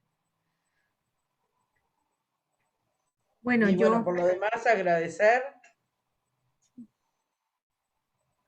en nombre de la Facultad de Ciencias Económicas de la Universidad de la República, a ti, Rosa, a todo el equipo que apoyó acá en la parte técnica. Gabriel nos están sacando, nos están dejando a nosotras dos. Gabriel hace magia ahí con la cámara. Sí, sí. Bueno, yo pues también mi agradecimiento por la participación y como reiteré al inicio, yo espero que esta sea un proceso, ¿verdad? De largo plazo que iniciamos hoy. Así que, bueno, a todos muchas gracias, a todos los que participaron en este espacio, agradecerles el tiempo, el esfuerzo y esperamos que nos sigan compartiendo este tipo de actividades, ¿verdad? Que iremos planeando a lo largo del tiempo desde la coordinación de la carrera. Muchas gracias, Carolina, Flavia, Gabriel y Martín por ayudarnos, por estar aquí, a Sandra también, que ya se nos fue. Así que despedirlos y bueno, damos por concluido este espacio. Hasta luego. Hasta luego. Gracias. Gracias a todos. Muchas gracias. Hasta luego. Gracias. Adiós, adiós. Bueno, hasta luego, gracias. Gracias. Adiós. Gracias. Te damos unos minutitos, Rosa. Sí, sí. No olvides parar la grabación, Rosa. Ok, eso sí.